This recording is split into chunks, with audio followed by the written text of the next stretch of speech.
E hoje o papo é com Eduardo Volpato, sim, ele mesmo, autor de vários livros de sucesso, palestrante, um dos grandes empresários do Brasil, vai contar a sua jornada e nos inspirar, é claro. Bem,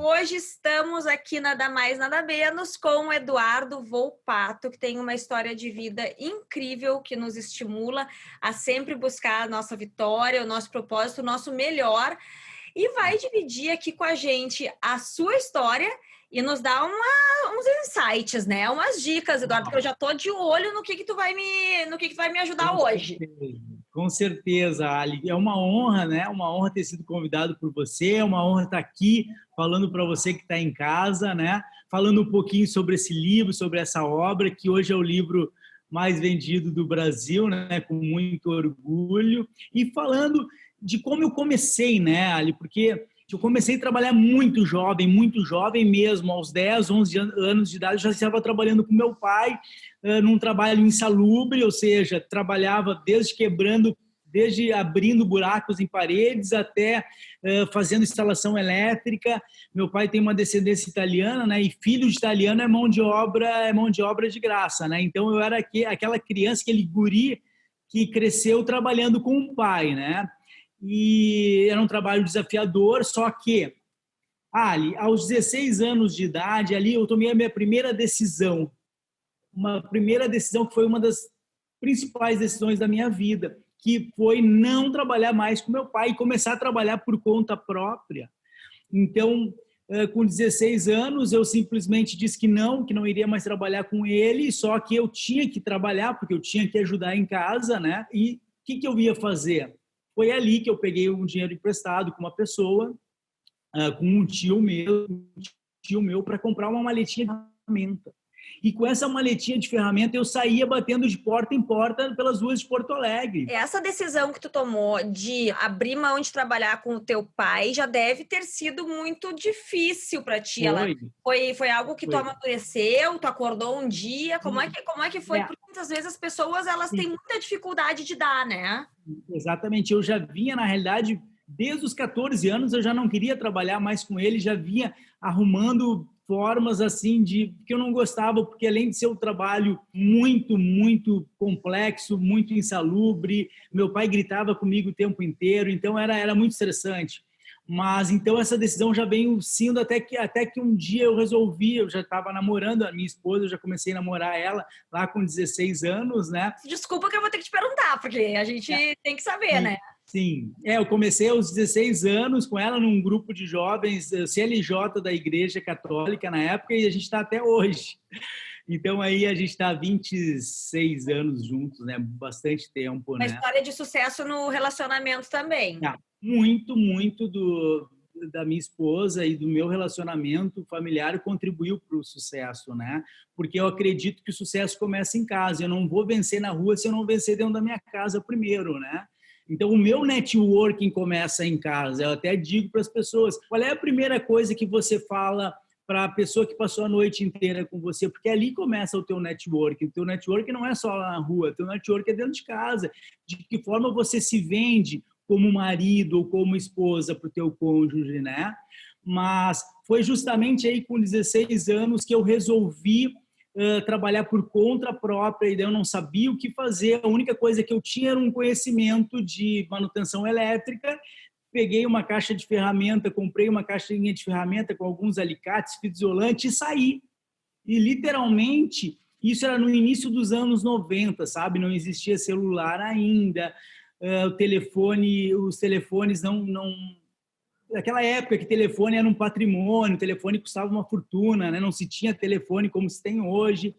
E a saída que eu encontrei foi sair batendo de porta em porta, que foi realmente, literalmente, eu morava em Cachoeirinha, pegava um ônibus até Porto Alegre, ali próximo a Benjamin Constant, Cristóvão Colombo, e ia de porta em porta, batendo e oferecendo o quê? Reparos elétricos para as pessoas, né? Então, às vezes uma senhorinha me atendia, o que eu oferecia? Faço manutenção elétrica, arrumo tomada, conserto chuveiro, interruptor. E ali eu fui de porta em porta oferecendo esse tipo de trabalho, E algumas pessoas foram me contratando. Uma me contratava ali para fazer uma manutenção elétrica, outra me contratava lá. E foi nesse trabalho de porta em porta que eu tive muitas lições na minha vida, né? Muitas lições. Primeira lição que eu tive, assim, porque eu batia por média de 80 a 85 portas por dia. E ali 2 a 3% das pessoas me atendiam, ou seja, eu batia em 80 portas, lá 1 a 2 pessoas eu conseguia fazer algum tipo de reparo. O primeiro aprendizado que eu tive, assim, ó, vamos lá, Covid mata, câncer mata, acidentes matam, ataques cardíacos matam, você pode morrer de muita coisa na tua vida, mas tem algo que não mata, que é o não. O não não mata. Você precisa perder o medo do não, perder o medo de escutar um não. Eu levava em torno de 80 nãos por dia e Sim, sobrevivia. praticamente só levava não, né? Isso, exatamente, fazendo com que eu criasse, com que eu aprendesse que o não faz parte do processo. Você tem que entender que o não ele vai fazer parte do processo. Agora, você tem que tentar e perder o medo do não, perder o medo da negação. E uma coisa muito importante também, atrás de um não pode ter um aprendizado, Ali. Atrás de um não existe sim um aprendizado.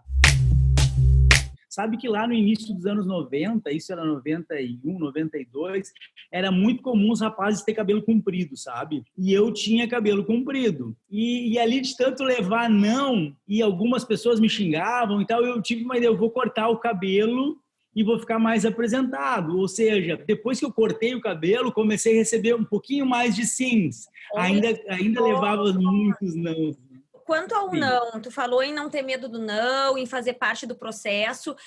Eu penso que talvez as pessoas elas personalizem muito o não, como se elas estivessem sendo negadas, assim, rejeitadas, quando na verdade às vezes é simplesmente um não. Exatamente, exatamente.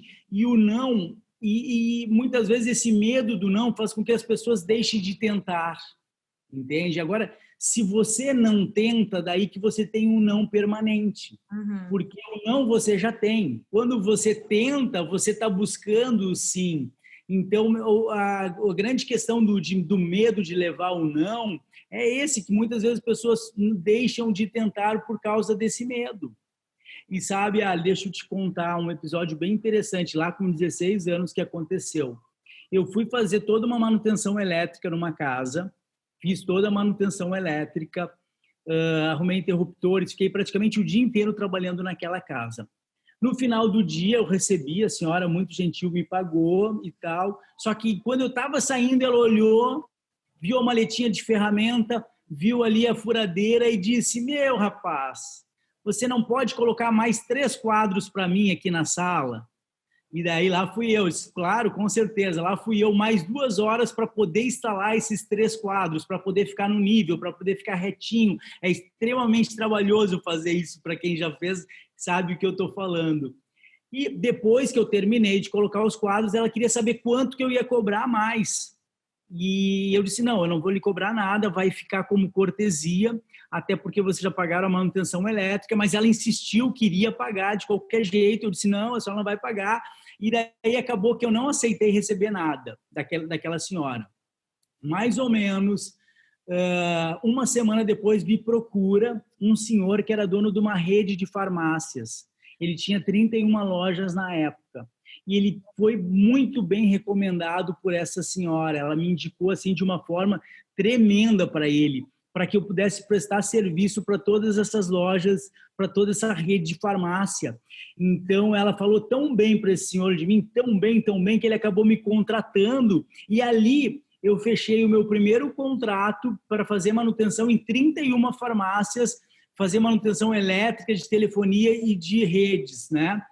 E justamente com 16 anos, por causa dessa função, eu abri meu CNPJ, abri minha primeira empresa, me emancipei na época para poder fazer isso.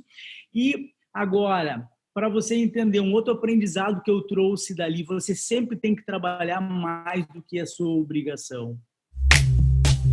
Eu não sabia, Ali, mas eu estava usando ali o gatilho da reciprocidade. Pois tu sabe que, assim, eu não quero dar spoiler do livro, mas eu acho muito bacana como na tua narrativa e no que tu traz, tem muito isso da sabedoria de lidar com o ser humano, né? E Exatamente. usar isso, quando eu falo em usar do lado de vista bom mesmo, porque é bom para todo mundo. Usar isso pro teu sucesso e pro sucesso dos outros, e não deixe... Esse é um exemplo muito claro, né? Tu fez uma gentileza e olha o que o mundo te trouxe de volta. Exatamente. E isso, sabe o que eu chamo? Isso é vibrar na frequência da abundância. Eu podia ter sido escasso e ter, me paga mais R$ 50, me paga mais R$ 100, mas não. Ali eu estava entendendo que, e ela entendeu isso, que o dinheiro não era o meu fim, entende? Quando eu digo vibrar na abundância, é assim, as pessoas que dão certo, que prosperam, entendem que o dinheiro é consequência de um trabalho realizado. A minha finalidade não é o dinheiro. Eu não escrevi esse livro por causa de dinheiro. Eu não tenho a minha empresa por causa de dinheiro. O dinheiro, ele é uma consequência. Essa é a grande questão. Eu faço aquilo que eu amo. Eu me entendo como instrumento de Deus para ajudar as pessoas, para trabalhar para as pessoas, e o dinheiro vai ser consequência desse trabalho, né?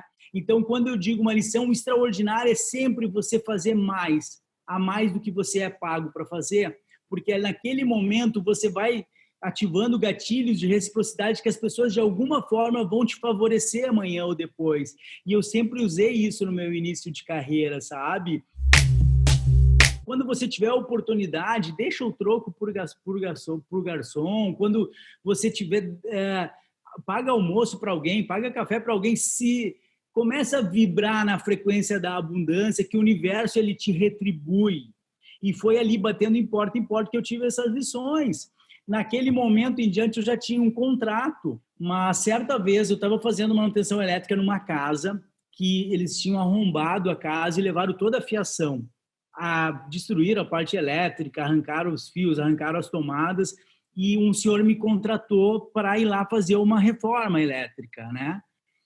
E justamente nesse momento que eu fiz essa reforma toda, e depois ele me perguntou: você trabalha com alarme ou conhece alguém que trabalhe com alarme?